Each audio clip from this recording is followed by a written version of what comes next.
Boulevard Montmartre, en plein cœur de Paris. Devant le cinéma du Grand Rex, une foule patiente depuis des heures. Non, ils ne viennent pas à l'avant-première du dernier Star Wars. Ils sont là pour assister à la finale d'un championnat de jeux vidéo. Ce jeu, c'est Trackmania, une simulation de course automobile complètement folle et une incroyable success story à la française. En 13 ans, c'est devenu un véritable phénomène avec une communauté de près de 20 millions de joueurs qui s'affrontent dans le monde entier. Beaucoup plus fantaisiste que les grandes simulations comme Gran Turismo ou Forza Motorsport, Trackmania vous permet de piloter à des vitesses hallucinantes, mais aussi de vous transformer en architecte. Pour découvrir quelle est la recette de ce jeu atypique, nous avons suivi Florent Castelnerac, son créateur. Avec son équipe, il nous a ouvert les portes de son studio en plein Paris.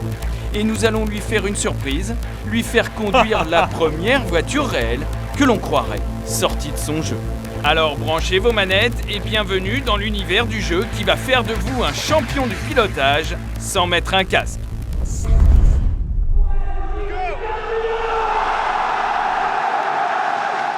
Ils s'appellent Bren, Javi Flyer ou Riolu. Ils sont allemands, français, espagnols et ce sont des champions. Devant une foule en délire, ils vont s'affronter sur scène pour élire le meilleur joueur de Trackmania de cette compétition. En fait, les joueurs qui vont jouer ici ont été sélectionnés dans une qualification qui a été faite online, donc sur Internet. Il y avait plus de 1000 joueurs inscrits sur cette qualification. Et là, il en reste 8. Donc autant vous dire que les joueurs qui sont là, ils ont vraiment le niveau.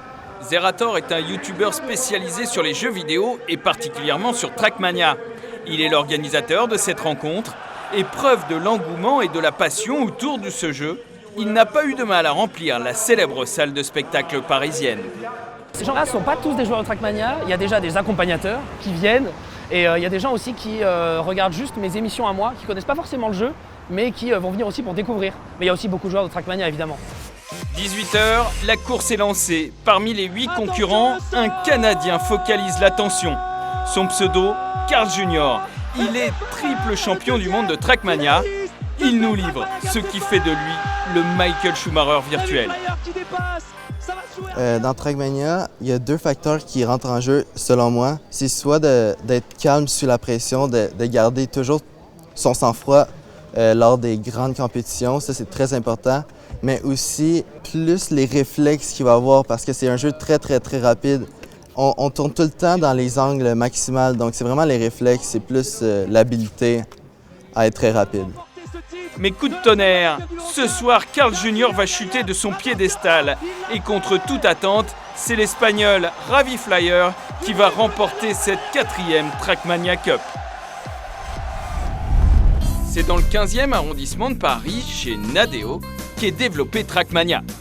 Visite guidée avec Florent Castelnerac, le concepteur du jeu. Voici comment est réalisé ce jeu de voiture atypique. Ici, on est avec les programmeurs. Donc, ils font des choses assez compliquées. C'est le moteur, c'est la technique. Avant d'avoir des voitures en 3D, des décors en 3D, avant tout, un jeu de course, c'est des lignes de code. Oui, c'est quelque chose de toujours surprenant ou difficile à réaliser.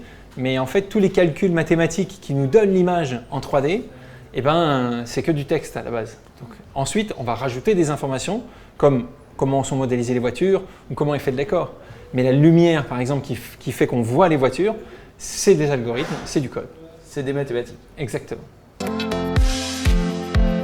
Alors ici, on arrive au cœur du développement d'un jeu de course, puisque on a Damien qui s'occupe de la physique des véhicules. Donc le comportement de la voiture. Est-ce que la voiture accélère rapidement ou est-ce qu'elle va déraper dans les virages? C'est ici que l'on va définir l'ensemble des paramètres qui vont nous permettre de définir chacune des voitures. Alors ici, on est dans quelque chose qui est très important pour Trackmania, vu que c'est ce qui le rend spécifique et si joué à travers le monde, c'est que les joueurs peuvent fabriquer leur propre circuit. Donc on développe les outils qui vont permettre de simplement agencer des portions de circuit. Par exemple, on a décidé de mettre des grands aqueducs qui tournent et ils travaillent en ce moment à faire en sorte que les pieds des aqueducs puissent se placer facilement pour que les joueurs puissent créer leur circuit facilement. Autre particularité de Trackmania, vous n'y trouverez pas la dernière Lamborghini ou l'Audi R10 des 24 heures du Mans. Ce sont des modèles totalement originaux dessinés par les designers de Nadeo, qui s'inspire, en fonction des types de circuits, des voitures des courses de NASCAR ou de buggy, voire de Formule 1 pour les pistes routières. Alors Florent, puisque dans ton jeu, ce ne sont pas des vraies voitures, Non. eh bien, on va te faire une surprise. On va t'amener et te faire essayer une voiture qui, elle, en fait, pourrait être dans ton jeu. Ça me surprendrait, mais on va voir. Et cette voiture, c'est la BMW i8. Oh, oh c'est incroyable ça. La BMW i8, c'est un véritable ovni. Hybride rechargeable, elle mélange un petit moteur 3 cylindres essence et un moteur électrique. De quoi lui donner des performances de GT et de pouvoir rouler jusqu'à 120 km/h en 100% électrique. Avec son design extraterrestre, elle est fascinante et paraît tout droit sortir d'un jeu vidéo. Trop classe. Et c'est beau. C'est beau. Oh Alors, pas mal, c'est pas pas une mal. voiture de Trackmania, Incroyable, ça. incroyable. Et tu sais, j'adore les... C'est du jeu vidéo, tu sais. Des choses très marquées, des choses avec plein de belles couleurs, des couleurs vives, des trucs comme ça. En plus, on a la tête dans le guidon en ce moment d'imaginer une bagnole qui est justement très, très moderne, très jeu et en même temps qui fait voiture. Voilà. Ah, c'est exactement comme un Picasso, mais en très différent.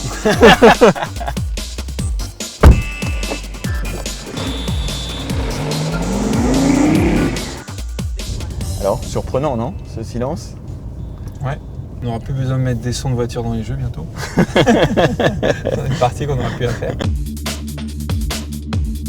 C'est une voiture qui a été inventée. C'est pas une voiture dont on sent qu'elle aurait été juste améliorée ou quelque chose comme ça. Ils ont imaginé. Et Oui, c'est ça, ils n'ont pas amélioré l'automobile, ils l'ont réinventé. exactement. J'ai l'impression qu'il prend goût. C'est comme un jeu. Enfin, évidemment, le fait d'aller vite, le fait d'accélérer, d'avoir la reprise, d'avoir de nouvelles sensations. C'est sûr, c'est quelque chose de plaisant, quoi. Oui, tu la trouves ludique? Oui, oui. C'est un jeu vidéo dans la vraie vie. À tel point qu'à son retour, Florent a donné rendez-vous à ses designers au showroom BMW près des Champs-Élysées pour qu'ils la découvrent et s'en inspirent dans Trackmania. Moi j'adore. J'adore, elle est juste sublimissime.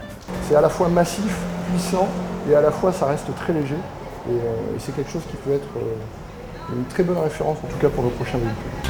Après ce saut dans le futur automobile, retour chez Nadeo pour parler d'avenir.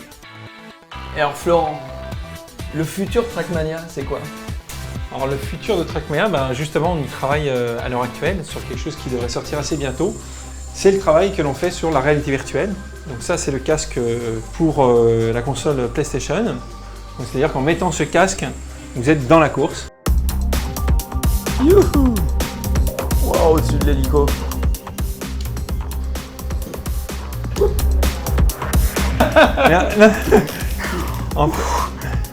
Croyez pas, on va avoir des sensations dans le futur. Trackmania n'a donc pas fini d'évoluer et d'offrir une alternative ultra fun aux courses automobiles.